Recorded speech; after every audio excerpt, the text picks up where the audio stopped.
विश्वास ही नहीं हो रहा था कि शैली मर चुकी है। नोहा ने चुपचाप से कहा, क्या किसी ने शॉन को इसके बारे में बताया? रिक ने कहा, मुझे नहीं पता, मैं उसे फ़ोन करता हूँ। किम अपना पीला सा चेहरा लेके बैठी हुई थी। रिक ने शॉन को फ़ोन किया और इस दुखद घटना के बारे में बताया। शॉन का रिएक्शन बहुत अजीब सा आया। शॉन ने इरिटेट होते हुए बोला, सुन ब्रो, मैं उसका बॉयफ्रेंड नहीं हूँ, ना ही मैं उसका दोस्त था। मुझे नहीं पता सुबह से सब मुझे फ़ोन करके मेरा जीना क्यों हराम कर रहे हैं। मेरा कुछ लेना देना नहीं है भाई। उसने ये डिसीजन खुद लिया था। प्लीज़ इस बकवास में मुझे इन्वॉल्व करना बंद करो। किम शॉन की बातों पर विश्वास नहीं कर पा रही थी। उसे बहुत गुस्सा आ गया। उसने रिक से फ़ोन खींचा और कहा, मैं विश्वास नहीं कर पा रही हूँ कि तुम कितने घटिया इंसान हो शॉन। हमारी कलीग की इतनी बुरी तरह से मौत हुई है, तुम थोड़ा तरस खा सकते हो। मुझे शैली के लिए बहुत बुरा लग रहा है कि उसने तुम जैसे इंसान से प्यार किया। और फिर उसने गुस्से में फोन काट दिया। रिक और नोआ भी शॉन के ऐसे बर्ताव से हैरान थे। अगले दिन जब ऑफिस दिया और वहां से चली गई। उस पूरे दिन किम ने शॉन से कोई बात नहीं की और उसे इग्नोर किया। ऑफिस के स्टाफ ने शैली के डेस्क को कैंडल से सजा दिया। उन्होंने शैली की एक पिक्चर भी लगाई जिसमें शैली एक खुश लड़की की तरह मुस्कुरा रही थी। किम उसके डेस्क के पास गई और उसकी आंखों से आंसू आने लगे। वो मन में सोचने लगी कि कोई फर्क नहीं पड़ता कि वो कैसी लड़की थी, किसी को भी ऐसी मौत नहीं मिलनी चाहिए। ऑफिस के बाद वो घर जाने लगी थी जब नोआ उसके पास आया और उसे पूछा, तुम ठीक हो? किम ने सर हिलाया और कहा, हाँ शायद। नोहा ने हिचकिचाते हुए पूछा, रिक और मैं ड्रिंक्स के लिए जाने का सोच रहे थे, तुम साथ आना चाहोगी? किसी और दिन होता तो किम बहुत खुश होकर चली जाती, पर आज वो सिर्फ घर जाके लेटना चाहती थी। किम ने थकी हुई आवाज में कहा, नहीं थैंक यू, मुझे घर जाके सोना चाहिए। वो ऑफिस से चली गई। किम सबवे नहीं लेना चाहती थी, पर उसी से वो जल्द से जल्द घर पहुंच सकती थी। उसने घड़ी में टाइम देखा, शाम के 8 बज चुके थे। ठंड की वजह से सड़कों पर ज्यादा लोग नहीं थे। किम सबवे की तरफ चलने लगी।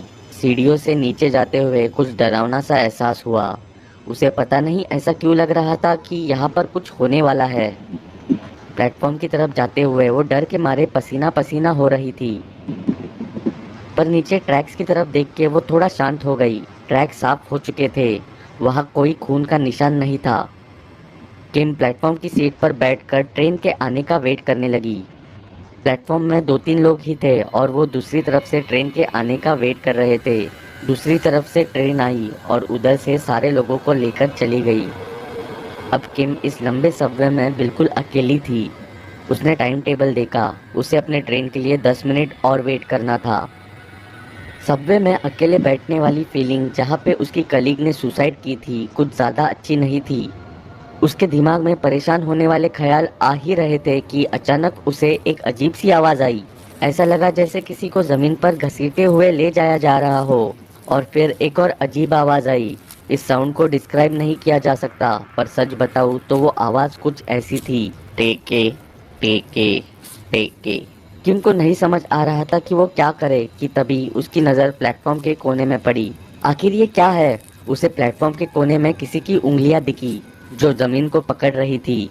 इससे पहले वो कुछ देख पाती, अचानक किसी ने उसके कंधे को हाथ लगाया। वो डर के मारे बस चिल्लाने ही वाली थी, पर वो जैसे ही मुड़ी उसने देखा वहाँ शॉन खड़ा है अपना हैरान चेहरा लेके। शॉन ने अजीब सी मुस्कान के साथ कहा, सॉरी, मैं तुम्हें डराना नहीं चाहता था, सब ठीक है? किम ने सांस में सांस लेते हुए बोला, ऐसा कभी मत करना। और फिर कहा, तुम यहाँ क्या कर रहे हो? शॉन ने कहा, मैं अपने बुरे बर्ताव के लिए सॉरी कहने आया था। किम, तुम्हें पता होना चाहिए कि मैं भी शैली की मौत की खबर सुन के उतना ही हैरान हूँ, पर मेरी कोई गलती नहीं थी। तुम अच्छी तरह जानती हो कि उसने मेरा जीना हराम कर दिया था। मैं ये नहीं कहूँगा कि अच्छा हुआ वो मर गई, पर मैं इसके लिए कुछ कर भी नहीं सकता। किम ने कुछ नहीं कहा और शॉन बताता चला गया कि कैसे उसकी कोई गलती नहीं है और शैली दिमागी तौर से बीमार थी। शॉन अपनी बात खत्म करने ही वाला था कि कैसे शैली को साइकेट्रिस्ट के पास जाना चाहिए था कि तभी वो आवाज़ फिर से आई। शॉन रुका और बोला, क्या तुम्हें भी वो आवाज़ सुनाई दी? किम ने कंफ्यूज होकर बोला, हाँ मैंने भी सुनी। उन्होंने पास के ट्रैक की तरफ देखा जहाँ से आवाज़ आ रही थी। शॉन प्लेटफॉर्म के पास देखने के लिए जाने लगा। किम भी उसके साथ गई। उसके बाद जो उन्होंने देखा उससे उनका दिल धड़कना बंद हो गया। शॉन जमीन पर गिर गया और किम जोर जोर से सांस लेते पास के खंबे के पास खड़ी रही। उसके मुंह से कोई आवाज नहीं आई। वो शैली थी, और कहा जाए तो वो शैली का भूत था। वो ट्रैक्स के ऊपर बैठी थी, पर वो उसके बॉडी का ऊपर वाला पार्ट था। उसके बालों से खून टपक रहा था। उसका मुंह खोखला और खुला हुआ था। उसकी आंतड़ियां नीचे से लटक रही थी। उसने अपने आप को ऊपर की तरफ घसीटा और शॉन की तरफ डरावनी आवाज निकालते हुए आई। शॉन डर के मारे पीछे घिसटने लगा और उठ के भागने ही वाला था कि तभी किम के सामने एक खतरनाक हादसा हुआ। शैली के भूत ने शॉन की बॉडी को दो हिस्सों में काट दिया और उसका खून पूरे प्लेटफॉर्म पर फैल गया। शॉन की चिल्लाने की आवाज पूरे सबवे में गूंज उठी और किम वहीं पे बेहोश हो गई। किम अभी भी हॉस्पिटल में एडमिटेड है। उसने सिर्फ इतना ही न्यूज़ में सुना है कि उस रात के हादसे की फुटेज सिक्योरिटी कैमरा में कैप्चर्ड है। कैमरा में किम की डरी हुई शक्ल आई है और उसका कलीग शॉन जमीन में घसीटा हुआ दिखा है। सबसे अजीब चीज ये है कि प्लेटफॉर्म में और कोई नहीं है, पर एकदम शॉन की बॉडी दो टुकड़ों में कटी हुई दिखी है और फिर सब जगह खून फैलता है। पुलिस ने किम की बहुत बार स्टेटमेंट लेने की कोशिश की, पर अभी तक किम ने एक शब्द नहीं निकाला है। वो सिर्फ एक बेहोश इंसान की तरह हॉस्पिटल की सीलिंग को घूरती रहती है।